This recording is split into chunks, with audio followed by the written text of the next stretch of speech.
All right, today we're diving into a really radical idea, one that basically turns our whole modern concept of industry completely on its head. It's a philosophy that argues a factory's true purpose isn't just to make things, but to make better people. So let's just jump right in with a really provocative question. What if we've got the whole point of a corporation completely backwards? What if their main product wasn't the stuff they sell, but human growth? This one question, right here, is the key to unlocking this entire philosophy. So where does an idea like this even come from? Well, it all kicks off with a diagnosis. The argument is that modern industry isn't just dealing with economic problems. It's facing a much deeper crisis, a crisis of purpose. The first part of this diagnosis is really interesting.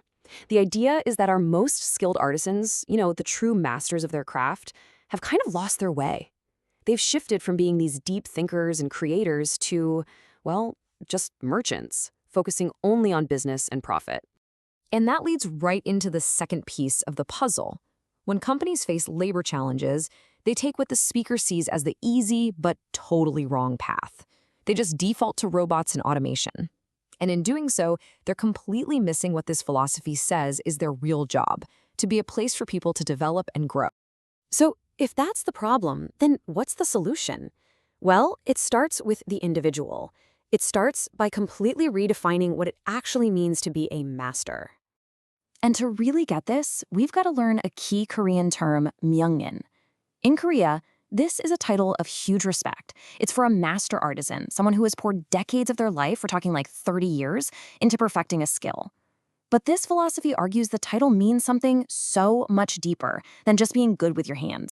And this right here is the crucial distinction. A myungin gets to a fork in the road.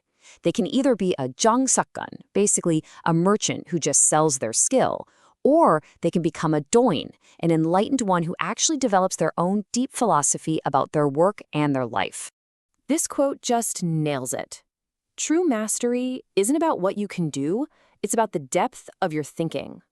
To be a myungin, a true master, is to be a philosopher of your own craft.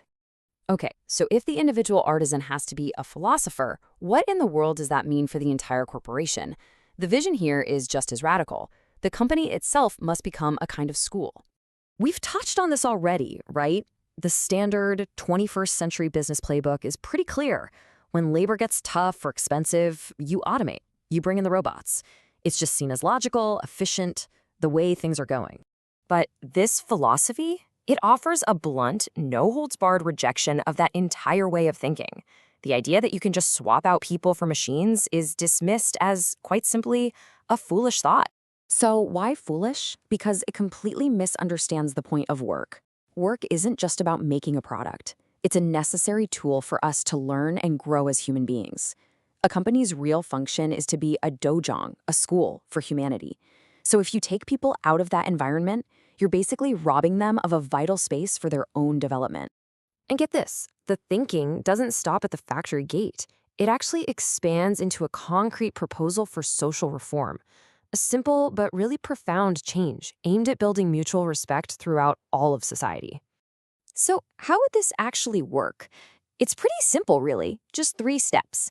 First, you get rid of all the old, stuffy, hierarchical titles. Second, you have everyone, and I mean everyone, call each other by the universal title researcher, or youngwon in Korean. The whole point is to create a culture of genuine mutual respect. And this example makes it perfectly clear. It's a simple tweak in how you speak. You're no longer just Mr. Kim, you are Researcher Kim. That immediately changes the whole dynamic of the conversation. Everyone is a student, everyone is a teacher, and everyone is part of this bigger project of learning and growing together. You might be thinking, okay, so what? Is this just about being polite? Well, according to this philosophy, it's way deeper than that. By using a universal title of respect, people can actually exchange positive energy and strength with one another. It's a way to fundamentally upgrade the quality of every single human interaction. Okay, let's pull all of this together now. We've got the craftsman as a philosopher, the corporation as a school, and a society built on mutual respect. So, what's the endgame? What's the ultimate goal of putting all this into practice? It is a complete redefinition of what success even means.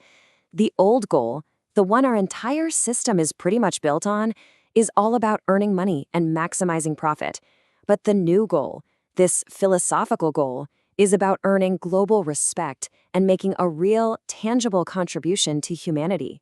This right here is the new bottom line. Success times respect. It's that simple and that profound. And this isn't just a yardstick for business.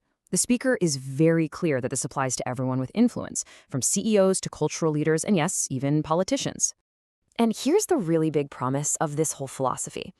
The idea is that if a company operates with the main goal of earning respect, it just won't struggle in the same way. The problems we think of as normal in business are seen here as just symptoms of a deeper philosophical mistake. The argument is, if you act with true integrity, the path forward just clears up. So we'll leave you with this question to chew on. As we're looking at a future filled with AI and automation, it's really worth asking, is the next great industrial revolution going to be driven by a new microchip or a new way of thinking? Is it ultimately about technology, or is it about philosophy?